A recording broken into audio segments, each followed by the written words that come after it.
ਸਤਿ ਸ਼੍ਰੀ ਅਕਾਲ। ਤੁਸੀਂ ਵੇਖ ਰਹੇ ਹੋ ਟੀਵੀ ਪੰਜਾਬ ਤੇ ਮੈਂ ਹਾਂ ਤੁਹਾਡੇ ਨਾਲ ਇੰਦਰਪ੍ਰੀਤ ਕੌਰ ਸੰਗੀੜਾ। ਖਬਰਾਂ ਦੇ ਇਸ ਬੁਲੇਟਿਨ ਵਿੱਚ ਤੁਹਾਡਾ ਸਵਾਗਤ ਹੈ। ਸਭ ਤੋਂ ਪਹਿਲਾਂ ਨਜ਼ਰ ਮਾਰਦੇ ਹਾਂ ਚੋਣਵੀਆਂ ਖਬਰਾਂ ਉੱਪਰ। ਟੀਆਰ 2 ਪੀਆਰ ਪ੍ਰੋਗਰਾਮ ਬਾਰੇ ਆਈ ਵੱਡੀ ਅਪਡੇਟ। 2 ਸਾਲਾਂ ਬਾਅਦ ਵੀ ਲਟਕੀਆਂ ਅਰਜ਼ੀਆਂ। 2000 ਦੇ ਨੋਟ ਹੋਏ ਬੰਦ, 30 ਸਤੰਬਰ ਤੱਕ ਬਦਲੇ ਜਾ ਸਕਦੇ ਨੇ ਨੋਟ। ਪਾਇਲਟਾਂ ਦੀ ਹੜਤਾਲ ਟਲੀ, ਹੋ ਗਿਆ ਅਸਥਾਈ ਸਮਝੌਤਾ। ਮਹਾਰਾਣੀ ਦੇ ਫਿਊਨਰਲ ਤੇ 162 ਮਿਲੀਅਨ ਪਾਉਂਡ ਦਾ ਖਰਚੇ ਦੀ ਰਿਪੋਰਟ ਆਈ ਸਾਹਮਣੇ। ਟੀਆਰ 2 ਪੀਆਰ ਪ੍ਰੋਗਰਾਮ ਸੰਬੰਧ ਵਿੱਚ ਤਾਜ਼ਾ ਜਾਣਕਾਰੀ ਸਾਹਮਣੇ ਆਈ, ਜਿੱਥੇ ਪਤਾ ਚੱਲਿਆ ਕਿ 2 ਸਾਲ ਦੇ ਸਮੇਂ ਦੇ ਵਿੱਚ ਅਰਜ਼ੀਆਂ ਅਜੇ ਤੱਕ ਪ੍ਰੋਸੈਸ ਨਹੀਂ ਹੋ ਸਕੀਆਂ। 90,000 ਦੇ ਕਰੀਬ ਕੈਨੇਡਾ ਵਿੱਚ ਜਿਹੜੇ ਲੋਕ ਨੇ ਉਹਨਾਂ ਨੂੰ ਪੱਕਾ ਕਰਨ ਦਾ ਟਾਰਗੇਟ ਇਸ ਪ੍ਰੋਗਰਾਮ ਦੇ ਰਾਹੀਂ ਤੈਅ ਕੀਤਾ ਗਿਆ ਸੀ, ਪਰ ਇਸ ਬਾਰੇ ਜੋ ਤਾਜ਼ਾ ਜਾਣਕਾਰੀ ਸਾਹਮਣੇ ਆਈ ਹੈ ਉੱਥੇ ਪਤਾ ਚੱਲਿਆ ਕਿ ਬਹੁਤ ਸਾਰੇ ਲੋਕ ਲੰਬੇ ਸਮੇਂ ਤੋਂ ਜਾਣੀ ਕਿ ਬਿਨੇਕਾਰ ਲੰਬੇ ਸਮੇਂ ਤੋਂ ਉਡੀਕ ਕਰ ਰਹੇ ਨੇ ਕਿ ਉਹਨਾਂ ਦੀਆਂ ਫਾਈਲਾਂ ਦੇ ਉੱਪਰ ਫੈਸਲਾ ਆ ਸਕੇ। ਟੀਆਰ 2 ਪੀਆਰ ਪ੍ਰੋਗਰਾਮ ਦੇ ਨਾਲ ਜੁੜੀ ਹੋਈ ਵੱਡੀ ਖਬਰ ਸਾਹਮਣੇ ਆਈ ਹੈ, ਜਿੱਥੇ 2 ਸਾਲ ਬਾਅਦ ਵੀ ਸਾਰੀਆਂ ਅਰਜ਼ੀਆਂ ਪ੍ਰੋਸੈਸ ਨਹੀਂ ਹੋ ਸਕੀਆਂ। ਟੀਆਰ 2 ਪੀਆਰ ਪ੍ਰੋਗਰਾਮ ਦੇ ਨਾਲ ਜੁੜੀਆਂ ਅਪਡੇਟਸ ਲਗਾਤਾਰ ਪੁੱਛੀਆਂ ਜਾ ਰਹੀਆਂ ਨੇ। ਕੈਨੇਡਾ ਸਰਕਾਰ ਵੱਲੋਂ 90,000 ਵਿਅਕਤੀਆਂ ਨੂੰ ਪੀਆਰ ਦੇਣ ਵਾਸਤੇ ਚਲਾਏ ਗਏ ਪ੍ਰੋਗਰਾਮ ਜਾਣੀ ਕਿ ਟੀਆਰ 2 ਪੀਆਰ ਨੂੰ ਬੰਦ ਹੋਣ ਦੇ ਕਰੀਬ 1.5 ਸਾਲ ਬਾਅਦ ਵੀ ਸਾਰੀਆਂ ਅਰਜ਼ੀਆਂ ਪ੍ਰੋਸੈਸ ਨਹੀਂ ਕੀਤੀਆਂ। ਦੱਸਦੀਏ ਕਿ ਕੈਨੇਡਾ ਦੇ ਇਮੀਗ੍ਰੇਸ਼ਨ ਮੰਤਰਾਲੇ ਵੱਲੋਂ ਪਿਛਲੇ ਸਾਲ 6 ਮਈ ਨੂੰ ਟੀਆਰ 2 ਪੀਆਰ ਪ੍ਰੋਗਰਾਮ ਸ਼ੁਰੂ ਕੀਤਾ ਗਿਆ ਸੀ, ਜਿਸ ਤਹਿਤ ਸਿਹਤ ਅਤੇ ਹੋਰ ਖੇਤਰਾਂ ਵਿੱਚ ਕੰਮ ਕਰਦੇ ਵਿਅਕਤੀਆਂ ਨੂੰ ਕੈਨੇਡਾ ਦੀ ਪੀਆਰ ਵਾਸਤੇ ਅਪਲਾਈ ਕਰਨ ਦਾ ਮੌਕਾ ਦਿੱਤਾ ਗਿਆ। ਸਰਕਾਰ ਵੱਲੋਂ ਇਸ ਪ੍ਰੋਗਰਾਮ ਅਧੀਨ ਕੈਨੇਡਾ ਵਿੱਚ ਰਹਿੰਦੇ 90,000 ਵਿਅਕਤੀਆਂ ਨੂੰ ਪੀਆਰ ਦੇਣ ਦਾ ਟਾਰਗੇਟ ਰੱਖਿਆ ਗਿਆ। ਇਸ ਪ੍ਰੋਗਰਾਮ ਵਿੱਚ ਅੱਗੇ ਕੁਝ ਕੈਟੇਗਰੀਜ਼ ਸਨ। ਕੈਨੇਡਾ ਅੰਦਰ ਪੜ੍ਹਾਈ ਪੂਰੀ ਕਰ ਚੁੱਕੇ ਅੰਤਰਰਾਸ਼ਟਰੀ ਵਿਦਿਆਰਥੀਆਂ ਵਾਸਤੇ 40,000 ਅਰਜ਼ੀਆਂ ਦਾ ਕੋਟਾ ਰੱਖਿਆ ਗਿਆ, ਜੋ ਕਿ ਕੁਝ ਦਿਨਾਂ ਦੇ ਅੰਦਰ ਹੀ ਭਰ ਗਿਆ ਸੀ। ਹੁਣ ਜਿੱਥੇ ਹੋਰਨਾਂ ਕੈਟੇਗਰੀਜ਼ ਦੇ ਵਿੱਚ ਅਰਜ਼ੀਆਂ ਦੇਣ ਦੀ ਇੱਕ ਸੀਮਾ ਸੀ, ਉਧਰ ਫ੍ਰੈਂਚ ਭਾਸ਼ਾ ਸਿੱਖੇ ਜਾਣ ਦੀ ਕੈਟੇਗਰੀ ਦੇ ਵਿੱਚ ਅਜਿਹੀ ਕੋਈ ਨਿਰਧਾਰਿਤ ਸੀਮਾ ਨਹੀਂ ਸੀ। ਅਰਜ਼ੀਆਂ 6 ਮਈ ਤੋਂ 5 ਨਵੰਬਰ ਦਰਮਿਆਨ ਲਈਆਂ ਗਈਆਂ। ਕੈਨੇਡੀਅਨ ਇਮੀਗ੍ਰੇਸ਼ਨ ਮੰਤਰਾਲੇ ਮੁਤਾਬਕ ਇਸ ਪ੍ਰੋਗਰਾਮ ਅਧੀਨ ਕੁੱਲ 1,26,386 ਬਿਨੇਕਾਰਾਂ ਨੇ ਪੀਆਰ ਵਾਸਤੇ ਅਪਲਾਈ ਕੀਤਾ, ਜਿਨ੍ਹਾਂ ਵਿੱਚੋਂ ਫਿਲਹਾਲ 23,235 ਅਰਜ਼ੀਆਂ ਪ੍ਰੋਸੈਸਿੰਗ ਅਧੀਨ ਨੇ। ਪ੍ਰਾਪਤ ਜਾਣਕਾਰੀ ਮੁਤਾਬਕ ਫ੍ਰੈਂਚ ਭਾਸ਼ਾ ਦਾ ਟੈਸਟ ਪਾਸ 8,626 ਵਿਅਕਤੀਆਂ ਨੇ ਇਸ ਕੈਟੇਗਰੀ ਦੇ ਵਿੱਚ ਪੀਆਰ ਲਈ ਅਪਲਾਈ ਕੀਤਾ। ਜਾਣਕਾਰੀ ਮੁਤਾਬਕ 1,622 ਅਰਜ਼ੀਆਂ ਰੱਦ ਕਰ ਦਿੱਤੀਆਂ ਗਈਆਂ। ਇਸੇ ਦਰਮਿਆਨ 15,622 ਵਿਅਕਤੀਆਂ ਨੇ ਆਪਣੀਆਂ ਅਰਜ਼ੀਆਂ ਨੂੰ ਵਾਪਸ ਲੈ ਲਿਆ। ਉਧਰ ਪੀਆਰ ਦੀ ਉਡੀਕ ਕਰਦੇ ਬਹੁਤ ਸਾਰੇ ਬਿਨੇਕਾਰ ਆਪਣਾ ਪੱਖ ਰੱਖ ਰਹੇ ਨੇ। ਉਹਨਾਂ ਵੱਲੋਂ ਦੱਸਿਆ ਜਾ ਰਿਹਾ ਕਿ ਕਿਵੇਂ ਉਹ ਲਟਕਿਆ ਹੋਇਆ ਮਹਿਸੂਸ ਕਰ ਰਹੇ ਨੇ। ਭਾਰਤ ਤੋਂ ਅੰਤਰਰਾਸ਼ਟਰੀ ਵਿਦਿਆਰਥੀ ਦੇ ਤੌਰ ਦੇ ਉੱਪਰ ਕੁਝ ਬਿਨੇਕਾਰ ਵੀ ਇਸ ਬਾਰੇ ਆਪਣਾ ਪੱਖ ਰੱਖਦੇ ਹੋਏ ਦਿਖਾਈ ਦੇ ਰਹੇ ਨੇ।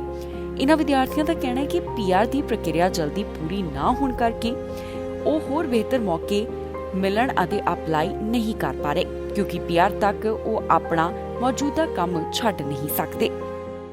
ਅਮਰੀਕਾ ਬਾਰਡਰ ਤੋਂ ਇੱਕ ਵੱਡੀ ਖਬਰ ਸਾਹਮਣੇ ਆਈ ਹੈ, ਜਿੱਥੇ ਬਾਰਡਰ ਪਾਰ ਕਰਨ ਵਾਲਿਆਂ ਚੋਂ 11,000 ਨੂੰ ਡਿਪੋਰਟ ਕੀਤਾ ਗਿਆ ਹੈ। ਅਲੱਗ-ਅਲੱਗ ਦੇਸ਼ਾਂ ਦੇ ਨਾਲ ਜੁੜੇ ਹੋਏ ਇਹ ਵਿਅਕਤੀ ਦੱਸੇ ਜਾ ਰਹੇ ਨੇ। ਮੌਜੂਦਾ ਸਮੇਂ ਬਾਰਡਰ ਦੇ ਉੱਪਰ ਟਾਈਟਲ ਐਕਟ ਲੱਗਿਆ ਹੋਇਆ ਹੈ ਤੇ ਟ੍ਰਾਂਜ਼ਿਟ ਬੈਨ ਵੀ ਲਗਾਇਆ ਗਿਆ। ਬਾਈਡਨ ਪ੍ਰਸ਼ਾਸਨ ਵੱਲੋਂ ਪਹਿਲਾਂ ਹੀ ਸਖਤੀ ਦਾ ਐਲਾਨ ਕੀਤਾ ਗਿਆ ਸੀ ਤੇ ਉਹਨਾਂ ਵੱਲੋਂ ਕਿਹਾ ਗਿਆ ਕਿ ਹੁਣ ਜਿਹੜੇ ਬਾਰਡਰ ਪਾਰ ਕਰਨਗੇ ਉਹਨਾਂ ਉੱਪਰ 5 ਸਾਲ ਦਾ ਬੈਨ ਲਗਾ ਕੇ ਡਿਪੋਰਟ ਕੀਤਾ ਜਾਵੇਗਾ। ਅਮਰੀਕਾ ਤੋਂ ਮਾਈਗ੍ਰੈਂਟਸ ਨੂੰ ਡਿਪੋਰਟ ਕਰਨ ਦੀ ਸ਼ੁਰੂਆਤ ਕੀਤੀ ਗਈ ਹੈ। ਟਾਈਟਲ 42 ਖਤਮ ਹੋਣ ਤੋਂ ਬਾਅਦ ਇਸ ਹਫ਼ਤੇ ਅਮਰੀਕਾ ਵੱਲੋਂ 11,000 ਦੇ ਕਰੀਬ ਮਾਈਗ੍ਰੈਂਟਸ ਨੂੰ ਡਿਪੋਰਟ ਕੀਤਾ ਗਿਆ। ਦੱਸਿਏ ਕਿ ਬਾਈਡਨ ਪ੍ਰਸ਼ਾਸਨ ਵੱਲੋਂ ਜੋ ਬਾਰਡਰ ਦੇ ਉੱਪਰ ਮੌਜੂਦਾ ਸਮੇਂ ਸਖਤੀ ਕੀਤੀ ਗਈ ਹੈ, ਉਸ ਤਹਿਤ ਜਾਣਕਾਰੀ ਸਾਹਮਣੇ ਆ ਰਹੀ ਹੈ ਕਿ 11,000 ਦੇ ਕਰੀਬ ਮਾਈਗ੍ਰੈਂਟਸ ਨੂੰ ਮੈਕਸੀਕੋ ਅਤੇ 30 ਹੋਰ ਦੇਸ਼ਾਂ ਦੇ ਵਿੱਚ ਵਾਪਸ ਭੇਜਿਆ ਗਿਆ ਹੈ। ਜਾਣਕਾਰੀ ਲਈ ਦੱਸ ਦਈਏ ਕਿ ਬਾਈਡਨ ਪ੍ਰਸ਼ਾਸਨ ਵੱਲੋਂ ਬਾਰਡਰ ਦੇ ਉੱਪਰ ਮੌਜੂਦਾ ਸਮੇਂ ਟਾਈਟਲ 8 ਲਗਾਇਆ ਗਿਆ ਹੈ। ਅਲੱਗ-ਅਲੱਗ ਦੇਸ਼ਾਂ ਤੋਂ ਆਉਣ ਵਾਲੀ ਮਾਈਗ੍ਰੈਂਟਸ ਨੂੰ ਹੁਣ ਤੀਸਰੇ ਦੇਸ਼ ਦੇ ਵਿੱਚ ਪਹਿਲਾਂ ਅਸਾਈਲਮ ਲੈਣੀ ਪਏਗੀ। ਇਹ ਉਹ ਦੇਸ਼ ਹੋਵੇਗਾ ਜਿਸ ਰਾਹੀਂ ਉਹ ਅਮਰੀਕਾ ਵਿੱਚ ਦਾਖਲ ਹੋਣਾ ਚਾਹੁੰਦੇ ਨੇ। ਇਸ ਤੋਂ ਇਲਾਵਾ ਇਹ ਵੀ ਜਾਣਕਾਰੀ ਸਾਹਮਣੇ ਆਈ ਹੈ ਕਿ ਜਿਨ੍ਹਾਂ ਨੇ ਅਮਰੀਕਾ ਦੇ ਵਿੱਚ ਅਸਾਈਲਮ ਲੈਣੀ ਹੈ, ਉਹਨਾਂ ਨੂੰ ਇੱਕ ਐਪ ਦੇ ਜ਼ਰੀਏ ਪਹਿਲਾਂ ਅਪਲਾਈ ਕਰਨਾ ਪਵੇਗਾ। ਬਾਈਡਨ ਪ੍ਰਸ਼ਾਸਨ ਵੱਲੋਂ ਪਹਿਲਾਂ ਹੀ ਐਲਾਨ ਕਰ ਦਿੱਤਾ ਗਿਆ ਸੀ ਕਿ ਜੇਕਰ 11 ਮਈ ਤੋਂ ਬਾਅਦ ਕੋਈ ਆਪਣੀ ਮਰਜ਼ੀ ਦੇ ਨਾਲ ਗੈਰ ਕਾਨੂੰਨੀ ਤਰੀਕੇ ਬਾਰਡਰ ਟੱਪਦਾ ਹੈ ਤਾਂ ਉਸ ਉੱਪਰ 5 ਸਾਲ ਦਾ ਬੈਨ ਲਗਾ ਕੇ ਉਸ ਨੂੰ ਵਾਪਸ ਮੋੜਿਆ ਜਾਵੇਗਾ। ਹਾਲ ਹੀ ਦੇ ਵਿੱਚ ਬਾਰਡਰ ਅਧਿਕਾਰੀਆਂ ਵੱਲੋਂ ਜਾਣਕਾਰੀ ਸਾਂਝੀ ਕਰਦਿਆਂ ਦੱਸਿਆ ਗਿਆ ਕਿ ਪਹਿਲਾਂ ਦੇ ਮੁਕਾਬਲੇ ਬਾਰਡਰ ਪਾਰ ਕਰਨ ਵਾਲਿਆਂ ਦੀ ਗਿਣਤੀ ਕਾਫੀ ਹੇਠਾਂ ਆ ਗਈ ਹੈ। ਜਿਨ੍ਹਾਂ ਨੂੰ ਵਾਪਸ ਭੇਜਿਆ ਗਿਆ ਹੈ ਉਹਨਾਂ ਵਿੱਚ 1,100 ਮਾਈਗ੍ਰੈਂਟਸ ਵੈਨੇਜ਼ੁਏਲਾ, ਹੇਤੀ, ਕਿਊਬਾ ਦੇ ਨਾਲ ਜੁੜੇ ਹੋਏ ਸਨ, ਜਿਨ੍ਹਾਂ ਨੂੰ ਮੈਕਸੀਕੋ ਭੇਜ ਦਿੱਤਾ ਗਿਆ। ਵੈਸਟਜੈਟ ਦੇ ਪਾਇਲਟਾਂ ਦੇ ਨਾਲ ਜੁੜੀ ਹੋਈ ਵੱਡੀ ਖਬਰ ਸਾਹਮਣੇ ਆਈ ਹੈ, ਜਿੱਥੇ ਹੜਤਾਲ ਟਲ ਗਈ ਹੈ। ਅਸਥਾਈ ਸਮਝੌਤਾ ਹੋ ਚੁੱਕਿਆ, ਜਿਸ ਤੋਂ ਬਾਅਦ ਹੜਤਾਲ ਨੂੰ ਰੋਕਣ ਦਾ ਫੈਸਲਾ ਕੀਤਾ ਗਿਆ। ਦੱਸ ਦਈਏ ਕਿ ਪਾਇਲਟਾਂ ਦੀ ਐਸੋਸੀਏਸ਼ਨ ਵੱਲੋਂ ਹੜਤਾਲ ਦਾ ਇੱਕ ਅਲਟੀਮੇਟਮ ਜਾਰੀ ਕੀਤਾ ਗਿਆ ਸੀ।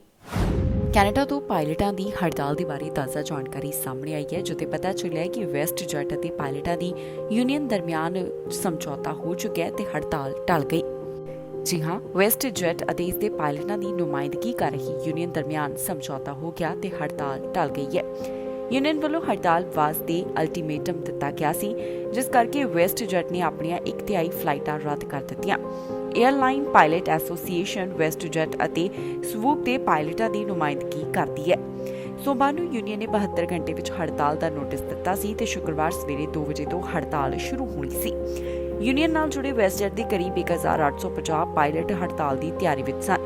ਯੂਨੀਅਨ ਮੁਤਾਬਕ ਬਿਹਤਰ ਤਨਖਾਹਾਂ, ਨੌਕਰੀ ਦੀ ਸੁਰੱਖਿਆ ਅਤੇ ਸਕੈਜੂਲਿੰਗ ਮੁੱਖ ਮੁੱਦੇ ਸਨ। ਯੂਨੀਅਨ ਨੇ ਵੀਰਵਾਰ ਰਾਤ 10 ਵਜੇ ਜਾਰੀ ਇੱਕ ਨਿਊਜ਼ ਰਿਲੀਜ਼ ਦੇ ਵਿੱਚ ਕਿਹਾ ਕਿ 9 ਮਹੀਨਿਆਂ ਦੀ ਗੱਲਬਾਤ ਤੋਂ ਬਾਅਦ ਇੱਕ ਅਸਥਾਈ ਸਮਝੌਤਾ ਹੋ ਗਿਆ। ਵੈਸਟਜੈਟ ਦੇ CEO ਇਸ ਬਾਬਤ ਗੱਲ ਕਰਦੇ ਹੋਏ ਦਿਖਾਈ ਦਿੱਤੇ, ਜਿੱਥੇ ਉਹਨਾਂ ਦੱਸਿਆ ਕਿ ਅਸਥਾਈ ਸਮਝੌਤਾ ਬਿਹਤਰ ਤਨਖਾਹਾਂ, ਨੌਕਰੀ ਦੀ ਸੁਰੱਖਿਆ ਤੇ ਕੰਮਕਾਜ ਦੀਆਂ ਸਥਿਤੀਆਂ ਵਰਗੇ ਮੁੱਦਿਆਂ ਵਿੱਚ ਅਰਥਪੂਰਨ ਸੁਧਾਰ ਪ੍ਰਦਾਨ ਕਰੇਗਾ।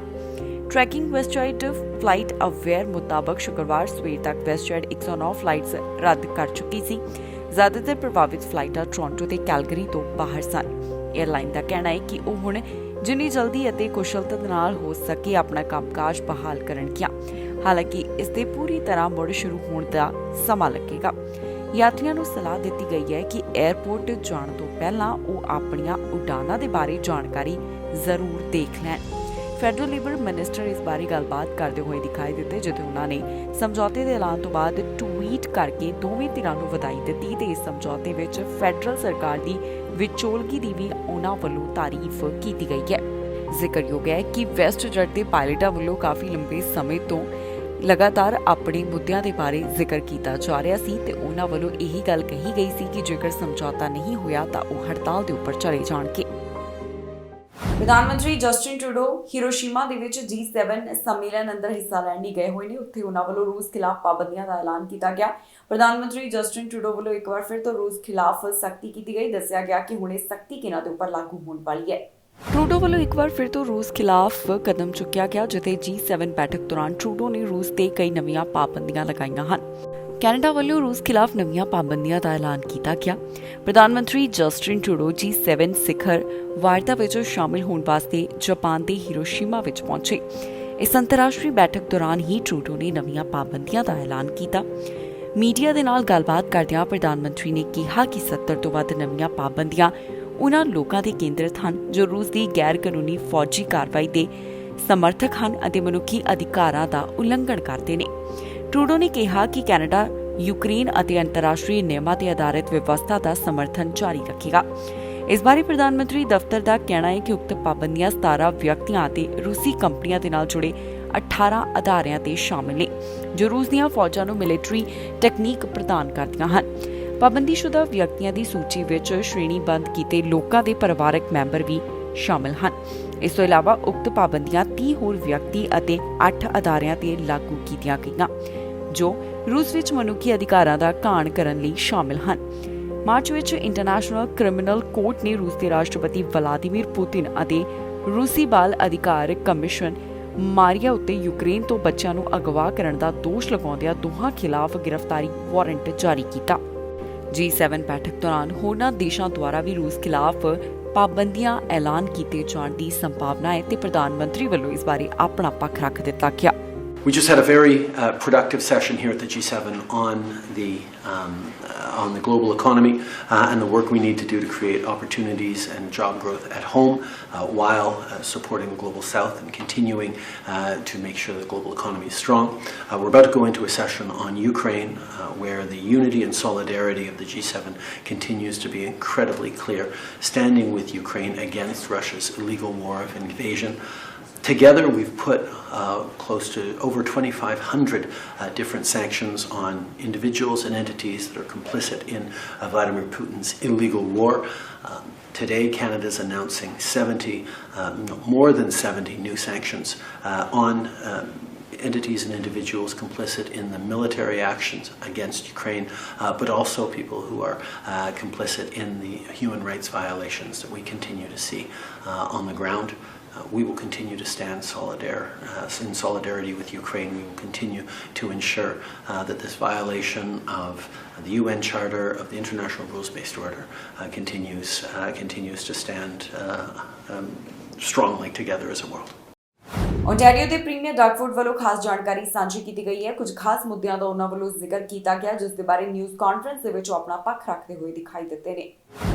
ਓਨਟਾਰੀਓ ਦੇ ਪ੍ਰੀਮੀਅਰ ਡਗਫੋਰਡ ਵੱਲੋਂ ਖਾਸ ਜਾਣਕਾਰੀ ਸਾਂਝੀ ਕੀਤੀ ਗਈ, ਜਿੱਥੇ ਉਹਨਾਂ ਨੇ ਗੋ ਟ੍ਰੇਨ ਸਰਵਿਸ ਦਾ ਜ਼ਿਕਰ ਕੀਤਾ ਤੇ ਨਾਲ ਹੀ ਇੱਕ ਡੀਲ ਦੇ ਬਾਰੇ ਵੀ ਉਹ ਗੱਲ ਕਰਦੇ ਹੋਏ ਦਿਖਾਈ ਦਿੱਤੇ। ਪ੍ਰੀਮੀਅਰ ਵੱਲੋਂ ਇਸ ਮੁੱਦੇ ਨੂੰ ਲੈ ਕੇ ਕੀ ਕੁਝ ਕਿਹਾ ਗਿਆ, ਤੁਹਾਨੂੰ ਦੱਸਾਂਗੇ ਇਸ ਖਬਰ ਵਿੱਚ। Thank you, Sam. The investments we've made on Lakeshore West have allowed us to run more trains through to Hamilton and then also through to the Niagara region. And we're very excited. Even as late as last year, we've been seeing 3.5 to 6 times as many riders on our trains coming as tourists to Niagara over weekend and weekend days. And our partnership with the Niagara Parks Commission on the GO trains and the WeGo bus gives great opportunities for people to have fantastic tourism journeys. And we're very excited about just the tourism that can come to Niagara Falls from the increased services.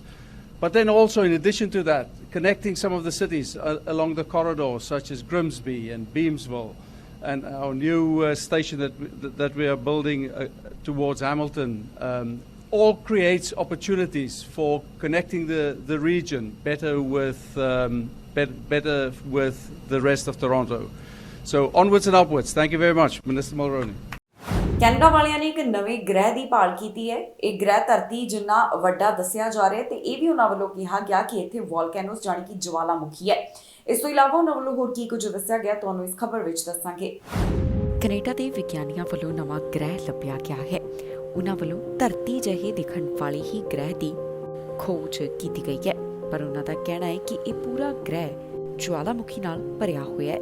ਜਾਣਕਾਰੀ ਮੁਤਾਬਕ solar system ਵਿੱਚ volcano ਨਾਲ ਭਰੇ ਹੋਏ ਇੱਕ ਗ੍ਰਹਿ ਦੀ ਭਾਲ ਕੀਤੀ ਗਈ ਹੈ। ਇਹ ਗ੍ਰਹਿ ਧਰਤੀ ਜਿੰਨਾ ਵੱਡਾ ਹੀ ਦੱਸਿਆ ਜਾ ਰਿਹਾ ਹੈ ਤੇ ਇੱਥੇ ਜ਼ਿੰਦਗੀ ਵੀ ਮੁਮਕਿਨ ਹੈ। ਇਹ ਖੋਜ ਕੈਨੇਡਾ ਦੇ ਵਿਗਿਆਨੀਆਂ ਵੱਲੋਂ ਕੀਤੀ ਗਈ ਹੈ, ਜਿਸ ਨੂੰ ਲੈ ਕੇ ਉਹ ਆਪਣੇ ਵਿਚਾਰ ਸਾਂਝੇ ਕਰਦੇ ਹੋਏ ਦਿਖਾਈ ਦਿੱਤੇ ਹਨ। ਇਹਨਾਂ ਵਿਗਿਆਨੀਆਂ ਦਾ ਕਹਿਣਾ ਹੈ ਕਿ ਉਹਨਾਂ ਦੀ ਟੀਮ ਵੱਲੋਂ ਇਸ ਗ੍ਰਹਿ ਦੀ ਭਾਲ ਕੀਤੀ ਗਈ ਹੈ ਤੇ ਉਹ ਇਸ ਨੂੰ ਲੈ ਕੇ ਕਾਫੀ ਖੁਸ਼ ਹਨ। ਉਹਨਾਂ ਵੱਲੋਂ ਇਸ ਦੀ ਭਾਲ ਨਾਸਾ ਦੀ ਟੈਸਟ ਦੀ ਵਰਤੋਂ ਕਰਦਿਆਂ ਕੀਤੀ ਗਈ। ਟੀਮ ਵੱਲੋਂ ਇਸ ਨੂੰ ਆਪਣੇ ਤੌਰ ਦੇ ਉੱਪਰ ਇੱਕ ਨਾਮ ਵੀ ਦਿੱਤਾ ਗਿਆ ਹੈ। ਇਸ ਬਾਰੇ ਉਹ ਸਾਰੀ ਜਾਣਕਾਰੀ ਪ੍ਰੈਸ ਰਿਲੀਜ਼ ਦੇ ਵਿੱਚ ਸਾਂਝੀ ਕਰਦੇ ਹੋਏ ਵੀ ਦਿਖਾਈ ਦਿੱਤੇ ਨੇ। ਹੁਣ ਦੇਖਣਾ ਹੋਵੇਗਾ ਕਿ ਆਉਣ ਵਾਲੇ ਦਿਨਾਂ ਦੇ ਵਿੱਚ ਇਸ ਗ੍ਰਹਿ ਦੇ ਬਾਰੇ ਹੀ ਕਿਹੜੀਆਂ ਹੋਰ ਅਪਡੇਟਸ ਸਾਹਮਣੇ ਆਉਂਦੀਆਂ ਨੇ। ਲੌਂਗ ਵੀਕਐਂਡ ਦੌਰਾਨ ਗੈਸ ਮਹਿੰਗੀ ਹੋਣ ਜਾ ਰਹੀ ਹੈ। ਆਮ ਲੋਕਾਂ ਦੀ ਜੇਬ ਦੇ ਉੱਪਰ ਭਾਰੀ ਬੋਝ ਪੈਣ ਵਾਲਾ ਹੈ। ਇਸ ਦਾ ਕਾਰਨ ਵੀ ਸਪਸ਼ਟ ਕੀਤਾ ਗਿਆ। ਐਲਬਰਟਾ ਵਿੱਚ ਜੋ ਜੰਗਲ ਦੀ ਅੱਗ ਦੀ ਸਥਿਤੀ ਬਣੀ ਹੋਈ ਹੈ, ਉਸ ਤੋਂ ਬਾਅਦ ਸਪਲਾਈ ਦੇ ਉੱਪਰ ਅਸਰ ਪੈ ਰਿਹਾ ਹੈ ਤੇ ਹੁਣ ਗੈਸ ਮਹਿੰਗੀ ਹੋਣ ਜਾ ਰਹੀ ਹੈ। ਇੱਕ ਵਾਰ ਫਿਰ ਤੋਂ ਗੈਸ ਦੀਆਂ ਕੀਮਤਾਂ ਵਿੱਚ ਵਾਧਾ ਹੋਵੇਗਾ, ਜਿਸ ਤੋਂ ਬਾਅਦ ਮਾਹਰ ਆਪਣੀ ਚਿੰਤਾ ਦਾ ਪ੍ਰਗਟਾਵਾ ਕਰਦੇ ਹੋਏ ਦਿਖਾਈ ਦੇ ਰਹੇ ਹਨ। ਦੱਸ ਦਈਏ ਕਿ ਇਸ ਦੇ ਪਿੱਛੇ ਕਾਰਨ ਦੱਸਿਆ ਜਾ ਰਿਹਾ ਹੈ ਕਿ ਐਲਬਰਟਾ ਵਿੱਚ ਇਸ ਸਮੇਂ ਜੋ ਜੰਗਲ ਦੀ ਅੱਗ ਲੱਗੀ ਹੋਈ ਹੈ, ਇਸ ਕਾਰਨ ਤੇਲ ਦੀਆਂ ਕੀਮਤਾਂ ਦੇ ਉੱਪਰ ਵੀ ਅਸਰ ਪੈਣ ਵਾਲਾ ਹੈ। ਐਲਬਰਟਾ ਦੇ ਵਿੱਚ ਮੌਜੂਦਾ ਸਮੇਂ ਜੋ ਸਥਿਤੀ ਹੈ, ਉਸ ਤੋਂ ਬਾਅਦ ਸਪਲਾਈ ਪ੍ਰਭਾਵਿਤ ਹੋਈ ਤੇ ਲੌਂਗ ਵੀਕਐਂਡ ਦੌਰਾਨ ਗੈਸ ਦੀਆਂ ਕੀਮਤਾਂ ਵਧ ਜਾਣਗੀਆਂ। ਮਾਹਰਾਂ ਦਾ ਕਹਿਣਾ ਹੈ ਕਿ ਇਸ ਮੌਸਮ ਵਿੱਚ ਆਮ ਤੌਰ ਤੇ ਉੱਪਰ ਯਾਤਰਾ ਦੀ ਕਾਫੀ ਮੰਗ ਹੁੰਦੀ ਹੈ। ਬਹੁਤ ਸਾਰੇ ਲੋਕ ਰੋਡ ਟ੍ਰਿਪਸ ਦੇ ਉੱਪਰ ਜਾਂਦੇ ਨੇ ਜਾਂ ਬਹੁਤ ਸਾਰੇ ਮੋਟਰਸਾਈਕਲ ਦੇ ਉੱਪਰ ਘੁੰਮਦੇ ਫਿਰਦੇ ਹਨ। ਅਜਿਹੇ ਦੇ ਵਿੱਚ ਗੈਸ ਦੀ ਕਾਫੀ ਮੰਗ ਹੁੰਦੀ ਹੈ ਤੇ ਹੁਣ ਇਸ ਵੀਕਐਂਡ ਦੌਰਾਨ ਗੈਸ ਦੀਆਂ ਕੀਮਤਾਂ ਵੀ ਵਧਣ ਜਾ ਰਹੀਆਂ ਨੇ। ਜ਼ਿਕਰਯੋਗ ਹੈ ਕਿ ਐਲਬਰਟਾ ਵਿੱਚ ਮੌਜੂਦਾ ਸਮੇਂ ਜੰਗਲ ਦੀ ਅੱਗ ਲੱਗੀ ਹੋਈ ਹੈ। ਕਈ ਥਾਵਾਂ ਦੇ ਉੱਪਰ ਅੱਗ ਦੇ ਉੱਪਰ ਅਜੇ ਤੱਕ ਕਾਬੂ ਨਹੀਂ ਪਾਇਆ ਜਾ ਸਕਿਆ। ਬਹੁਤੇ ਲੋਕ ਆਪਣਾ ਘਰ ਛੱਡਣ ਲਈ ਮਜਬੂਰ ਹੋ ਗਏ। ਐਲਬਰਟਾ ਦੇ ਪ੍ਰੀਮੀਅਰ ਲਗਾਤਾਰ ਇਸ ਬਾਰੇ ਗੱਲ ਕਰਦੇ ਹੋਏ ਦਿਖਾਈ ਦੇ ਰਹੇ ਨੇ ਤੇ ਉਹਨਾਂ ਵੱਲੋਂ ਪ੍ਰਭਾਵਿਤ ਲੋਕਾਂ ਵਾਸਤੇ ਰਾਹਤ ਵੀ ਐਲਾਨੀ ਗਈ ਸੀ। ਮਹਾਰਾਣੀ ਦੇ ਫਿਨਰਲ ਦੇ ਉੱਪਰ 162 ਮਿਲੀਅਨ ਪਾਉਂਡ ਦਾ ਖਰਚ ਆਇਆ। ਇੱਕ ਰਿਪੋਰਟ ਦੇ ਵਿੱਚ ਇਸ ਦਾ ਜ਼ਿਕਰ ਕੀਤਾ ਗਿਆ। ਦੱਸ ਦਈਏ ਕਿ ਪ੍ਰਧਾਨ ਮੰਤਰੀ ਜਸਟਿਨ ਟਰੂਡੋ ਵੀ ਫਿਨਰਲ ਦੇ ਵਿੱਚ ਹਿੱਸਾ ਲੈਣ ਵਾਸਤੇ ਗਏ ਹੋਏ ਸਨ। ਰਿਪੋਰਟ ਦੇ ਵਿੱਚ ਦੱਸਿਆ ਗਿਆ ਕਿ ਇਸ ਮੌਕੇ ਕਿੰਨਾ ਖਰਚਾ ਆਇਆ। ਰਾਣੀ ਐਲਿਜ਼ਾਬੈਥ ਦੀ ਫਿਨਰਲ ਦੇ ਉੱਪਰ ਯੂਕੇ ਸਰਕਾਰ ਨੂੰ 162 ਮਿਲੀਅਨ ਪਾਉਂਡ ਦਾ ਖਰਚ ਆਇਆ ਹੈ। ਇਸ ਨੂੰ ਲੈ ਕੇ ਟ੍ਰੈਜ਼ਰੀ ਵੱਲੋਂ ਖੁਲਾਸਾ ਕੀਤਾ ਗਿਆ, ਜਿੱਥੇ ਉਹਨਾਂ ਨੇ ਦੱਸਿਆ ਹੈ ਕਿ ਫਿਊਨਰਲ ਦਾ ਸਰਕਾਰ ਦੇ ਉੱਪਰ 162 ਮਿਲੀਅਨ ਪਾਉਂਡ ਦਾ ਖਰਚ ਆਇਆ। ਇਹ ਫਿਊਨਰਲ 19 ਸਤੰਬਰ ਵਾਲੇ ਦਿਨ UK ਵਿੱਚ ਹੋਇਆ ਸੀ। ਇਸ ਦੌਰਾਨ ਅਲੱਗ-ਅਲੱਗ ਦੇਸ਼ਾਂ ਦੇ ਵੱਡੇ ਲੀਡਰਸ ਪਹੁੰਚੇ, ਜਿਨ੍ਹਾਂ ਵੱਲੋਂ ਫਿਊਨਰਲ ਵਿੱਚ ਹਿੱਸਾ ਲਿਆ ਗਿਆ। ਇਹ ਜਾਣਕਾਰੀ ਪਾਰਲੀਮੈਂਟ ਦੇ ਵਿੱਚ ਇੱਕ ਲਿਖਤੀ ਸਟੇਟਮੈਂਟ ਦੇ ਰੂਪ ਦੇ ਵਿੱਚ ਵੀ ਦਿੱਤੀ ਗਈ ਹੈ। ਦੱਸੀਏ ਕਿ ਫਿਊਨਰਲ ਵਿੱਚ ਹਿੱਸਾ ਲੈਣ ਲਈ ਪ੍ਰਧਾਨ ਮੰਤਰੀ ਜਸਟਿਨ ਟਰੂਡੋ ਵੀ ਗਏ ਹੋਏ ਸਨ। ਜਿਸ ਹੋਟਲ ਦੇ ਕਮਰੇ ਦੇ ਵਿੱਚ ਉਹ ਰੁਕੇ, ਉਸ ਨੂੰ ਲੈ ਕੇ ਕੈਨੇਡਾ ਵਿੱਚ ਕਾਫੀ ਚਰਚਾ ਹੋਈ ਸੀ। ਇਸ ਮੌਕੇ ਦੇ ਉੱਪਰ ਜਿਸ ਹੋਟਲ ਦੇ ਕਮਰੇ ਦੇ ਵਿੱਚ ਉਹ ਰੁਕੇ ਕਾਫੀ ਮਹਿੰਗਾ ਹੋਣ ਕਾਰਨ ਵਿਰੋਧੀ ਧਿਰ ਲਗਾਤਾਰ ਉਹਨਾਂ ਦੇ ਉੱਪਰ ਨਿਸ਼ਾਨੇ ਸਾਧਦੇ ਹੋਏ ਤੇ ਪ੍ਰਧਾਨ ਮੰਤਰੀ ਜਸਟਿਨ ਟਰੂਡੋ ਦੇ ਉੱਪਰ ਸਵਾਲ ਖੜੇ ਕਰਦੇ ਹੋਏ ਦਿਖਾਈ ਦਿੱਤੇ। ਪ੍ਰਧਾਨ ਮੰਤਰੀ ਜਸਟਿਨ ਟਰੂਡੋ ਦੇ ਦਫ਼ਤਰ ਵੱਲੋਂ ਇਸ ਬਾਰੇ ਸਮੇਂ-ਸਮੇਂ ਦੇ ਉੱਪਰ ਜਾਣਕਾਰੀ ਸਾਂਝੀ ਕੀਤੀ ਗਈ ਸੀ ਕਿ ਉਹਨਾਂ ਨੂੰ ਇਸ ਕਮਰੇ ਦੇ ਵਿੱਚ ਕਿਉਂ ਰਹਿਣਾ ਪੈ ਗਿਆ। ਭਾਰਤ ਦੇ ਵਿੱਚ 2000 ਦੇ ਨੋਟ ਬੰਦ ਕੀਤੇ ਜਾ ਰਹੇ ਨੇ। ਭਾਰਤ ਵੱਲੋਂ ਇਸ ਬਾਰੇ ਵੱਡੀ ਅਪਡੇਟ ਜਾਰੀ ਕਰਦਿਆਂ ਦੱਸਿਆ ਗਿਆ ਕਿ ਹੁਣ ਜਿਹੜਾ 2000 ਦਾ ਨੋਟ ਹੈ ਉਹ ਜ਼ਿਆਦਾ ਸਰਕੂਲੇਟ ਨਹੀਂ ਹੋ ਰਿਹਾ, ਜਿਸ ਕਾਰਨ ਉਸ ਨੂੰ ਬੰਦ ਕਰਨ ਦਾ ਫੈਸਲਾ ਲਿਆ ਗਿਆ। 30 ਸਤੰਬਰ ਤੱਕ ਦਾ ਸਮਾਂ ਦਿੱਤਾ ਗਿਆ ਹੈ ਕਿ ਇਸ ਨੋਟ ਨੂੰ ਬੈਂਕਾਂ ਦੇ ਵਿੱਚ ਜਮ੍ਹਾਂ ਕਰਵਾ ਦਿੱਤਾ ਜਾਵੇ ਜਾਂ ਫਿਰ ਇਸ ਨੂੰ ਬਦਲ ਲਿਆ ਜਾਵੇ। ਭਾਰਤ ਤੋਂ ਇੱਕ ਅਹਿਮ ਖਬਰ ਸਾਹਮਣੇ ਆਈ ਹੈ, ਜਿੱਥੇ 2000 ਦੇ ਨੋਟ ਬੰਦ ਕੀਤੇ ਜਾ ਰਹੇ ਨੇ। ਭਾਰਤੀ ਰਿਜ਼ਰਵ ਬੈਂਕ ਵੱਲੋਂ 2000 ਰੁਪਏ ਦੀ ਕਰੰਸੀ ਨੋਟ ਵਾਪਸ ਲੈਣ ਦਾ ਫੈਸਲਾ ਲਿਆ ਗਿਆ। ਬੈਂਕ ਨੇ ਲੋਕਾਂ ਨੂੰ 30 ਸਤੰਬਰ ਤੱਕ ਨੋਟ ਬੈਂਕਾਂ ਵਿੱਚ ਜਮ੍ਹਾਂ ਕਰਨ ਵਾਸਤੇ ਕਹਿ ਦਿੱਤਾ ਹੈ। ਜੀ ਹਾਂ, ਭਾਰਤੀ ਰਿਜ਼ਰਵ ਬੈਂਕ ਵੱਲੋਂ ਦੇਸ਼ ਵਿੱਚ 2000 ਦੇ ਨੋਟ ਨੂੰ ਬੰਦ ਕਰਨ ਦੇ ਬਾਰੇ ਐਲਾਨ ਕਰ ਦਿੱਤਾ ਗਿਆ। ਇਸ ਬਾਰੇ ਬੋਲਦਿਆਂ ਭਾਰਤ ਦੇ ਵਿੱਤ ਸਕੱਤਰ ਨੇ ਕਿਹਾ ਕਿ 2000 ਦੇ ਨੋਟ ਨੂੰ ਵਾਪਸ ਲੈਣ ਨਾਲ ਆਮ ਜੀਵਨ ਅਤੇ ਅਰਥਚਾਰੇ ਵਿੱਚ ਕੋਈ ਵੀ ਵਿਘਨ ਨਹੀਂ ਪਵੇਗਾ। ਇਹ ਫੈਸਲਾ ਅਜਿਹੇ ਸਮੇਂ ਵਿੱਚ ਕੀਤਾ ਗਿਆ ਜਦੋਂ ਇਸ ਸਾਲ ਦੇ ਆਖਿਰ ਵਿੱਚ ਭਾਰਤ ਦੇ 4 ਵੱਡੇ ਸੂਬਿਆਂ ਵਿੱਚ ਚੋਣਾਂ ਨੇ ਤੇ ਸਾਲ 2024 ਵਿੱਚ ਆਮ ਰਾਸ਼ਟਰੀ ਚੋਣਾਂ ਹੋਣਗੀਆਂ। ਮੰਨਿਆ ਜਾਂਦਾ ਹੈ ਕਿ ਭਾਰਤ ਦੀਆਂ ਜ਼ਿਆਦਾਤਰ ਰਾਜਨੀਤਿਕ ਪਾਰਟੀਆਂ ਚੋਣ ਮੁਹਿੰਮ ਦੇ ਖਰਚਿਆਂ ਵਾਸਤੇ ਉੱਚ ਮੁੱਲ ਵਾਲੇ ਨੋਟਾਂ ਦੀ ਜਮ੍ਹਾਖੋਰੀ ਕਰਦੀਆਂ ਨੇ। ਨੋਟ ਵਾਪਸ ਲੈਣ ਦਾ ਐਲਾਨ ਕਰਦਿਆਂ ਰਿਜ਼ਰਵ ਬੈਂਕ ਨੇ ਕਿਹਾ ਕਿ ਪ੍ਰਮਾਣ ਦੱਸਦੇ ਹਨ ਕਿ ਆਮ ਲੈਣ ਦੇਣ ਵਿੱਚ 2000 ਦਾ ਨੋਟ ਬਹੁਤਾ ਵਰਤਿਆ ਨਹੀਂ ਜਾ ਰਿਹਾ ਸੀ। ਇਸ ਤੋਂ ਇਲਾਵਾ ਰਿਜ਼ਰਵ ਬੈਂਕ ਆਫ ਇੰਡੀਆ ਨੇ ਕਿਹਾ ਕਿ ਫਿਲਹਾਲ ਮਾਰਕੀਟ ਵਿੱਚ ਚੱਲ ਰਹੀ 2000 ਰੁਪਏ ਦੇ ਨੋਟ ਵੈਧ ਕਰੰਸੀ ਬਣੀ ਰਹਿਣਗੇ, ਪਰ ਲੋਕਾਂ ਨੂੰ 30 ਸਤੰਬਰ ਤੱਕ ਇਹ ਨੋਟ ਬੈਂਕ ਵਿੱਚ ਜਮ੍ਹਾਂ ਕਰਨ ਅਤੇ ਬਦਲੇ ਵਿੱਚ ਛੋਟੇ ਨੋਟ ਲੈਣ ਲਈ ਕਿਹਾ ਗਿਆ। 2000 ਰੁਪਏ ਦੇ ਨੋਟ ਨੂੰ ਸਾਲ 2016 ਵਿੱਚ ਸ਼ੁਰੂ ਕੀਤਾ ਗਿਆ ਸੀ, ਜਦੋਂ ਨਰਿੰਦਰ ਮੋਦੀ ਦੀ ਅਗਵਾਈ ਵਾਲੀ ਸਰਕਾਰ ਨੇ ਸਰਕੂਲੇਸ਼ਨ ਤੋਂ ਨਕਲੀ ਨੋਟਾਂ ਤੇ ਜਾਲੀ ਨੋਟਾਂ ਨੂੰ ਹਟਾਉਣ ਦੇ ਚੱਕਰ ਦੇ ਵਿੱਚ 500 ਤੇ 1000 ਰੁਪਏ ਦੇ ਨੋਟਾਂ ਨੂੰ ਅਚਾਨਕ ਬੰਦ ਕਰ ਦਿੱਤਾ। ਇਸ ਗੱਲ ਦੇ ਬਹੁਤ ਘੱਟ ਪ੍ਰਮਾਣ ਹਨ ਕਿ ਮੋਦੀ ਸਰਕਾਰ ਦੀ ਇਹ ਯੋਜਨਾ ਸਫਲ ਹੋਈ, ਪਰ ਇਸ ਕਦਮ ਨੇ ਆਰਥਿਕਤਾ ਵਿੱਚ ਮੌਜੂਦ 86% ਦੀ ਕਰੰਸੀ ਦੇ ਮੁੱਲ ਨੂੰ ਰਾਤੋਂ ਰਾਤ ਅਵੈਧ ਬਣਾ ਦਿੱਤਾ, ਜਿਸ ਤੋਂ ਬਾਅਦ ਆਰਥਿਕਤਾ ਵਿੱਚ ਨਕਦੀ ਦੀ ਘਾਟ ਹੋ ਗਈ। ਸਰਕਾਰ ਨੇ ਕੁਝ ਦਿਨਾਂ ਬਾਅਦ 500 ਰੁਪਏ ਦੇ ਨਵੇਂ ਨੋਟ ਸ਼ੁਰੂ ਕਰ ਦਿੱਤੇ ਤੇ ਕੁਝ ਦਿਨਾਂ ਬਾਅਦ 2000 ਦੇ ਨੋਟ ਲਿਆਂਦੇ ਗਏ। ਹਾਲਾਂਕਿ ਉਸ ਤੋਂ ਬਾਅਦ ਕੇਂਦਰੀ ਬੈਂਕ ਨੇ 500 ਰੁਪਏ ਤੇ ਇਸ ਤੋਂ ਘੱਟ ਦੇ ਨੋਟਾਂ ਦੀ ਛਪਾਈ ਤੇ ਫੋਕਸ ਕੀਤਾ ਤੇ ਪਿਛਲੇ 4 ਸਾਲਾਂ ਵਿੱਚ 2000 ਰੁਪਏ ਦੇ ਨਵੇਂ ਨੋਟ ਨਹੀਂ ਛਾਪੇ ਗਏ। ਭਾਰਤ ਦੇ ਅਰਥ ਸ਼ਾਸਤਰੀ ਅਤੇ ਸਾਬਕਾ ਮੁੱਖ ਅੰਕੜਾ ਵਿਗਿਆਨੀ ਨੇ ਉੱਚ ਮੁੱਲ ਵਾਲੇ ਨੋਟ ਦੇ ਵਾਪਸ ਲੈਣ ਨੂੰ ਨੋਟਬੰਦੀ ਦਾ ਇੱਕ ਸਮਝਦਾਰ ਰੂਪ ਦੱਸਿਆ ਹੈ। ਪ੍ਰਧਾਨ ਮੰਤਰੀ ਜਸਟਿਨ ਟਰੂਡੋ ਦੇ ਉੱਪਰ ਕਈ ਤਰ੍ਹਾਂ ਦੇ ਸਵਾਲ ਖੜੇ ਕੀਤੇ ਗਏ ਨੇ। ਵਿਰੋਧੀ ਪਾਰਟੀ ਉਹਨਾਂ ਨੂੰ ਇੱਕ ਵਾਰ ਫਿਰ ਤੋਂ ਘੇਰਦੀ ਹੋਈ ਦਿਖਾਈ ਦੇ ਰਹੀ ਹੈ। ਕੰਜ਼ਰਵੇਟਿਵ ਪਾਰਟੀ ਦੇ ਲੀਡਰ ਇਸ ਬਾਰੇ ਬੋਲੇ ਨੇ। ਵਿਰੋਧੀ ਧਿਰ ਦੇ ਆਗੂ ਵੱਲੋਂ ਪ੍ਰਧਾਨ ਮੰਤਰੀ ਜਸਟਿਨ ਟਰੂਡੋ ਉੱਪਰ ਸਵਾਲ ਖੜੇ ਕੀਤੇ ਗਏ। ਉਹਨਾਂ ਨੇ ਕਾਰਬਨ ਟੈਕਸ ਦਾ ਜ਼ਿਕਰ ਕੀਤਾ ਤੇ ਪ੍ਰਧਾਨ ਮੰਤਰੀ ਜਸਟਿਨ ਟਰੂਡੋ ਨੂੰ ਘੇਰਿਆ ਹੈ। ਕੀ ਕਹਿਣਾ ਹੈ ਕੰਜ਼ਰਵੇਟਿਵ ਪਾਰਟੀ ਦੇ ਲੀਡਰ ਦਾ, ਆਓ ਤੁਹਾਨੂੰ ਸੁਣਾਉਂਦੇ ਹਾਂ। Tax 2. Well, we first found out about carbon tax 1. That's Justin Trudeau and the NDP imposing 41 cents a litre in new taxes that would cost $1,500 more for each family than they get back in rebates. Now we know that the Liberals plan carbon tax 2, which would add an additional 17 cents a litre on top of the first 41 cents, for a total of 61 cents once you add the HST.